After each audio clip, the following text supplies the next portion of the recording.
Hi y'all, I'm Chase, and this behind me is my 2021 Harley-Davidson Pan America Special. And this video is about my woes, problems with the bike.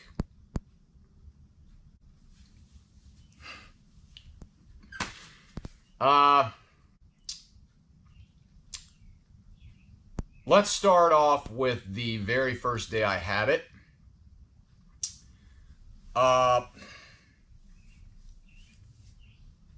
First day, I go to pick up the bike. I'd been there the previous day, but I had both my saddlebags in my Road King Alice were full. I had just spent a weekend with family, so this does not come with saddlebags, unfortunately. It did come with this top case. So I had to go home. I came back the next day. I did put $1,000 down on it, and then I came and picked it up to ride it home. While riding it home, first thing happened was it threw a bunch of codes, a bunch of trouble lights, a bunch of dummy lights. It was acting very, very unhappy. So I called the dealer, who was very nice, by the way, and has been very nice the whole time. They said, if you can, bring it back, so I did. By the way, I rode my Road King there 90 miles. I rode back to my house 90 miles, and then I rode it back another 90 miles. So they said it needed a software update. They did the software update, and that software update, it didn't fix anything. I was still getting some codes, some dummy lights, trouble lights, whatever. But now it was throwing a wrench symbol at me, which I had no idea, but a wrench symbol on a vehicle, it sounds pretty scary to me. I didn't know at the time, but apparently that wrench symbol is a reminder to bleed and replace the fluid in the braking system. So, along with the charging problem, it was reading, the battery it just would not charge. It was only reading like 11.6, 11.5. That's voltage. It just wouldn't charge. So, and I called the dealer again. They said they were going to send someone out to pick it up. I put it on the battery tender all night, which is another thing we'll get to a little bit later. I came back out. Well, I checked it. It was on a battery tender brand battery tender that I have. It's Deltron. I can't remember the name. But if it's red, solid red, that means it is under 80%, but charging. Okay. So I put it on at about 5 o'clock, 6 o'clock at night, somewhere around there. I think it was 5 o'clock. And I put it on there. It was red. And I went in the house after talking to the people at the dealership. And I went in the house overnight, came out the next morning. It was still red. That can't be. So, I knew something else was wrong. They came and picked up the bike. I told them about the problem with it charging. They checked the battery. The battery was bad. Now, it had sat since November of 22, apparently, in a warehouse. So, yeah. In that warehouse, I'm going to guess it wasn't on a tender at all. So they replaced the battery, and they brought it back, and I put it on the tender. The tender was reading red, which I thought was strange. It was low. Okay, well, maybe they hadn't had it on a tender very long. The battery was just a little drained from sitting. You know, it'd been a few days at least. So I put it on the tender and it read red again. I thought, oh man, that's not good. I can't believe that it'd be this low. Unplug it, plug it back in. Now it's reading green, flashing green. Flashing green means the battery is 80% charged. So how was it, did it charge that quickly in just a few seconds? And how did it charge while it was unplugged? So I unplug it again, plug it back in, still flashing green. Okay, just to be sure, because I'm one of those type of people.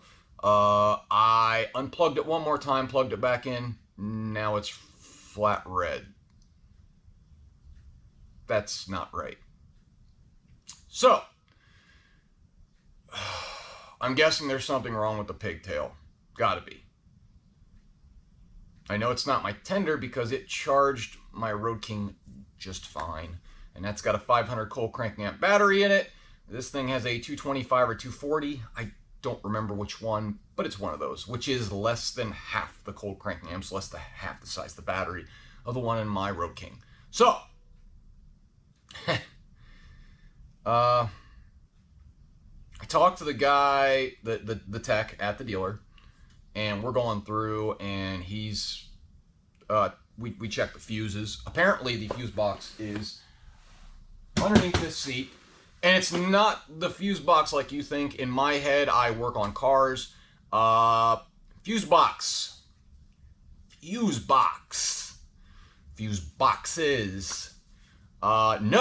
No, it is 3 tiny little fuses, I swear, about like that. You know, about 3 inches, 3.5 inches long, just wide enough to pop some little mini fuses in. So yeah, that's the fuse box. There's also a fuse box behind here. There's a little plate inside there in the frame. I think that's for the main fuse to just kill everything. But it's a big fat green one, so it's more like a relay, I think. So I don't know. I haven't gotten that deep into it yet. I'm still learning stuff about the bike. But we're going through, and he says, well, maybe it's your tender. What brand do you have? Deltron battery tender brand. Oh, okay. That's okay. And he said, well, that might be the problem. I said, it charged up a 500 cold cranking amp battery that was in my Road King. And he goes, yeah, I see your point. So I'm listening. He's thumbing through some stuff. I don't know. He's on a computer, I think, maybe. He says, hey, that's weird. It says that the Pan Am requires a 4 amp tender charger. Tender or charger, I don't know which one, but 4 amp. So no weak ass 750 milliamp for the Pan Am. Yeah, it needs more amps than my Road King. Yeah, it's amazing, isn't it? 4 amps, wow. So I say okay. Meanwhile, I had read on Harley-Davidson forums, their Pan America section, that one guy had bypassed the pigtail with his 2 amp charger, went directly to the battery itself, which I also did. You can get to the positive side underneath the skid plate. You can actually get to it. You can actually just clip a regular clip like they send, you know, like alligator clips or whatever you want to call them. Battery clips, I don't know what you want to call them, spring clips, but they send a set with every battery tender I've ever seen. So I just hooked up the positive to the positive side of the battery, and I found a ground, which on this bike would be, there's 2 stainless steel bolts. They're holding on this cage. They are just inside of this, underneath the fairing and behind the forks. So I hooked the negative ground up to that because the frame is a ground. Funny enough, every single time I hooked it up, plugged it in, it read green. Every single time. It was either flashing green or straight green. So that means that maybe you don't need a 4 amp charger. But, just to be sure, I asked the tech, oh, okay, so what size charger are you actually using there? And he said, to tell you the truth, I actually use a Harbor Freight 4 amp charger. Yes, yes, that Harbor Freight. I'm not joking. So I went to Harbor Freight, got a charger. It was about 40 bucks. I thought, it was going to be some kind of special brand. Otherwise, Harley would have a fit. Nope, nope. Harbor Freight, their brand will apparently is fine. So I plug that in. It has worked perfectly, in fact. I am very pleased with that.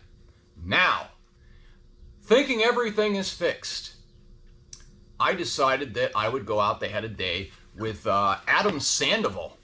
I just wanted to go and see what it was all about. I do like that what he's doing with the trying to help vets out and stuff. He's talked about the number 22. That's how many suicides a day there are among vets. I have family that are vets, so I rode out to the dealer where I bought this. I don't know if I mentioned that already. I probably did. It's Faro Harley-Davidson East in Columbus. Again, they have been great. Now, that ride out there, awesome, except for they just tarred my road. And if you've ever tried to get tar mixed with gravel that's just been sprayed off of anything, yeah, it sucked. But anyways, right out there, everybody's waiting in line. Seemed like a cool thing. They had food trucks and stuff. I did a little bit of filming. I mean,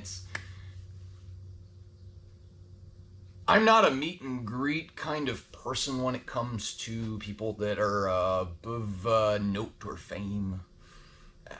I didn't meet the guy, but I'm glad that he's trying to help out with vets. I do support that.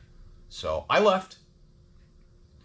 I get home, and like I said, that tar and gravel, boy, was that it was hard to get off.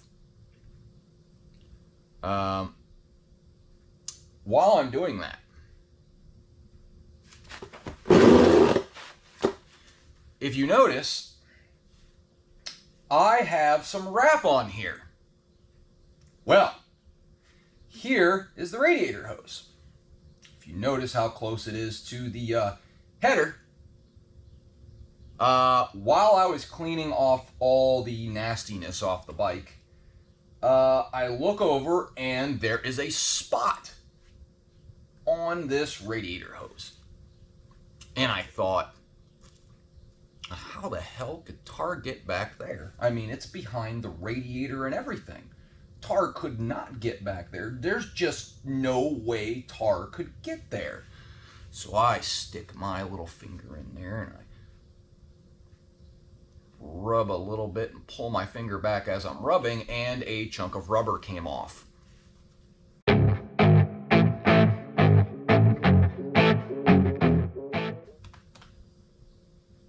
You can tell how excited I was about that.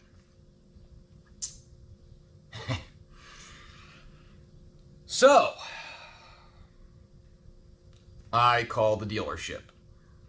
The dealership says, "Oh, wow. Okay, now this is, mind you, I went out to Faro, came back to my house. That's 180 miles of riding. So, yeah. I'd already been out there. I wish I would have looked, but I might not have. I guess probably didn't notice it if it was there, but it was there by the time I got back. So I must have rode it and got it hot enough to finally cause the problem to appear. Of course, I did wrap this with exhaust pipe wrap, like they use on race cars and stuff like that, because this will keep this from getting too hot after they replace this hose, which they said they are going to do. Yeah. I was not happy. There were many curse words uttered. So, they are going to come and pick it up again, but this is Sunday. That won't be till Wednesday. I talked to them on, I think it was Thursday or Wednesday, I don't know. So pretty much about a week. That's the story so far on this bike. Anyone that watched my videos from when I got my Road King Alice would know that right off the bat, I also had some problems. One problem, the alarm system was not armed or working in any way, shape, or form. Don't know why. Just never activated. 2, the extra key fob was never ever paired to the bike. And 3, very dangerous, front discs were loose on both sides. Yeah. So if I, in a panic situation, maybe I went to stop and I don't know how far the bolts were backed out. They were out. They were definitely out. They weren't out enough to hit anything, but they all needed tightened up. The dealership took care of that. That was Adventure Harley-Davidson in Dover. Awesome people to deal with. No problem. So it's not like I haven't had a problem like this before. But this problem with the radiator hose, that's an engineering problem. That's an engineer that wasn't paying attention or was allowed to, I don't know. I just can't tell you, get away with something very stupid. That's dangerous. Mostly because there is antifreeze in there. Antifreeze mixed with tires, which it's gonna burst right here. That means it's gonna spray all the way down here, down into the skid plate here, and the skid plate's gonna funnel it right here at the back wheel. Now, that's dangerous. Back wheels, antifreeze, traction, all those things, they don't go together. Well, it's got traction control and anti-lock brakes and all that stuff. Do you really want to take that chance? So, how this has not been recalled by the Department of Transportation, I'd like to know what they're doing by not recalling it, or why Harley-Davidson hasn't done a mandatory or voluntary recall on it, is beyond me. The few dollars that it would cost to fix this problem, yeah, it wouldn't even be that much. This problem can be fixed in a few ways. One being exhaust wrap. 2, exhaust cover, something like that, to, you know, dissipate some of the heat that's closer to it, you know. Or, and this would be the cheapest fix, likely, cheapest and easiest, when you replace this hose, make it out of silicone. Now, here's my favorite part. Talking to a guy on the forums again, apparently they have a radiator that fixes this issue. But the only reason he was able to get it was after a lot, I guess, of complaining. I guess he must have had this thing replaced a few times. So, yeah, that's bad. That's dangerous. Very, very dangerous. So, and if you think that I'm being some kind of mean-spirited bastard, I'm not. It's not the first time that I've seen something that was an engineering debacle recently, and from a manufacturer that might be considered a manufacturer of, what do you want to call it? Slightly better repute? I don't know. Everybody thinks Hondas are so reliable. Look up the 2021 Honda CBR 1000RR recall. Just type that into a computer. Yeah, apparently they might be getting their engineers from the same place that Harley is getting theirs. Their engineers decided to run a hose in between and underneath, very close to their header pipes, an oil hose. You can guess how that went. Well, because I said there's a recall, and there is. Yeah, the hose would burst, blow oil all underneath the underside of the bike, or down under. It would slide underneath, just as it would with the Pan America here, and guess what gets coated? Ah, yep, that's right, the rear tire. So it's not like I'm just picking on Harley. This is a common problem of rushing things, I think. I think this is just a mistake, an absolute mistake. This, like I said, this could be fixed with a cheap silicone hose. That's it. A cheap silicone hose could fix this. I don't think it would melt. There's enough air in between here. There's room in between there right now, even with the wrap on. Now, it's very little, but the wrap should take the heat down to around 100 degrees. Now, I had this running for a little while because, well, I just wanted to make sure I cooked off some of that stink, the exhaust wrap stink. And I didn't see any problems. And I did tap it. Of course, I'm an idiot because I went to tap it here to see, and I came down here, and when I pulled my finger back, burnt my my pinky because I'm stupid, and that's how you pay when you're stupid. You pay with pain. So they're still going to come and pick the bike up, and they're going to fix it still. It's, like I said, Sunday. I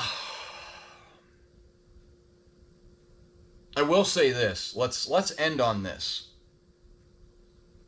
I'm gonna ride the bike today. I actually need to do a little store run, and every single time I've went to ride this bike, I haven't been able to sleep the night before. I mean, I sleep a little bit, but I wake up, I'm thinking about the ride. My God. If everything on this bike can get done, fixed, in running order, every time I've ridden this bike, it's the best bike I've ever ridden in my life. I've had a Ninja 600. I've had an Aprilia Shiver 750. I've had Sportsters. I've had a Dyna. I've had a Road King, a touring bike, I've ridden bikes from Indian, all three of their touring bikes. I've ridden their FTR, which I thought was pretty damn great. But this thing, the Pan America, honestly, guys, nothing beats it. Nothing I have ever ridden. This bike is great. Seriously. It goes up my road. I just can't believe how well it goes up my road. There is no, you don't even feel the traction control kick in.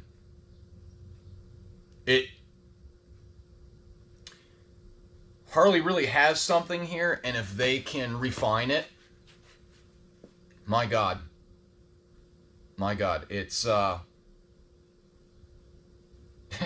it's the best bike I've ever ridden. Still. Maybe it's because I haven't ridden an MT10 or something, but I can't imagine that it's going to be as good. The throttle is not snatchy. I've tried all three modes. Sport mode is, oh my God, it's so insane. It's so great. I love the bike. I do love the bike. It is the jack of all trades bike, only it masters some, or masters some better than most others. Man, it's great. So I'm going to leave on that. If you have any questions, there's going to be a few things I'll go over in a different video. If you have any questions, go ahead. I read every single comment, every question. I try to answer anything that gets asked.